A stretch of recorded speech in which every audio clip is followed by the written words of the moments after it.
Hello friend, आप सभी भक्तों का हमारे चैनल पर स्वागत है। हमारी वीडियो को लाइक, चैनल को सब्सक्राइब अवश्य करना अगर अच्छा लगे तो, और कमेंट में अवश्य बताना कि आपको वीडियो कैसी लगे। गलत समय पर किए गए सही काम का फल गलत ही होता है। किए गए कर्म का फल दो बातों से निर्धारित होता है। एक तो कर्म के समय कर्ता के भाव, और दूसरा कर्म जिस समय में किया गया है। शास्त्रों में सहवास करने के लिए भी उचित और अनुचित समय का निर्धारण किया गया है। एक होता है संधि काल का समय, जिसमें स्वर, ऊंचा स्वर मतलब ऊंची आवाज में बोलना, सहवास, भोजन भोजन खाना, यात्रा करना, वार्तालाप और शौचादि करना निषेध बताया गया है। शास्त्रों अनुसार बोलो सभी भगत श्री हरि। संधि काल दिन में 24 घंटे, 8 पहर प्रत्येक 3 घंटे का जब पहर बदलता है वो संधि काल कहलाता है। प्रातः और शाम का संधि काल, जिसे शाम के समय को हम गोधूली भी कह सकते हैं, यह संधि काल विशेष रूप से महत्व रखता है। इस समय में ऊपर बताए गए कर्म, जैसे हमने पहले पॉइंट में बताया था आपको, ऊंच स्वर, ऊंचा बोलना, सहवास, भोजन करना, भोजन, यात्रा, वार्तालाप और शौचादि नहीं करना चाहिए। इनका फल गलत ही मिलेगा समय की अनुपयुक्तता के कारण। बोलो सभी भगत श्री हरि।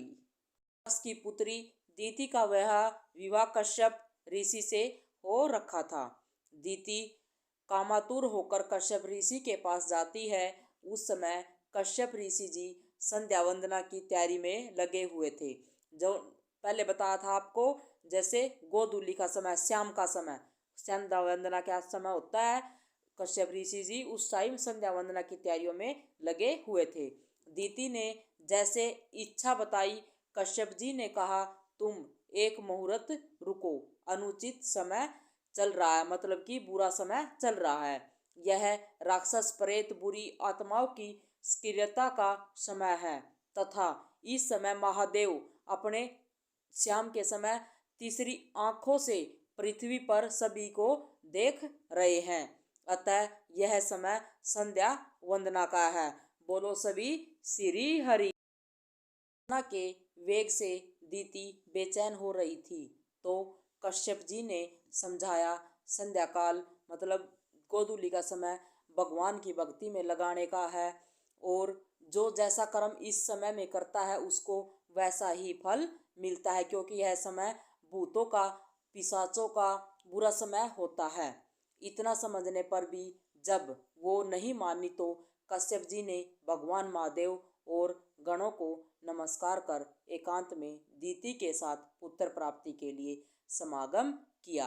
बोलो श्री हरि। पश्चात दीति को पछतावा हुआ। वह कश्यप जी को सिर झुकाकर कहती है, भगवान महादेव का मैंने अपमान किया है, मैं उनसे क्षमा मांगती हूँ।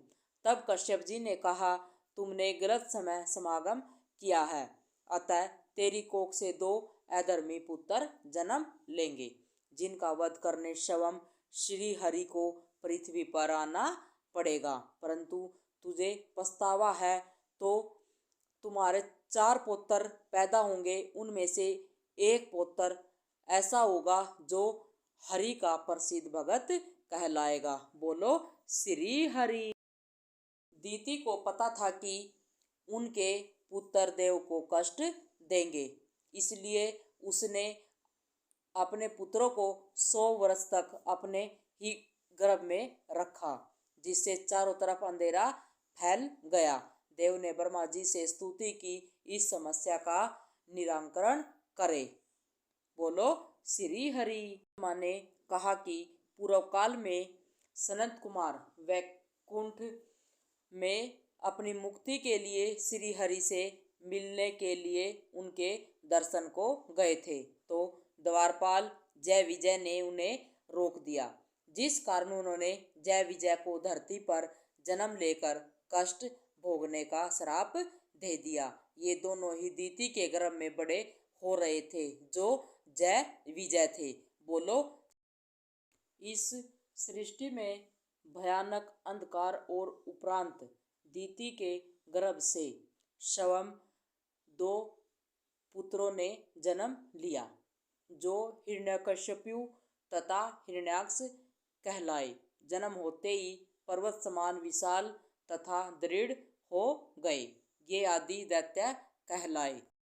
अगली वीडियो हिरण्याक्ष पर लेकर आएंगे, जिस बारे नासा ने भी कुछ शोध प्रकाशित किए हैं। उन पर बोलो जय Shri Hari. Thanks for watching. Like share subscribe.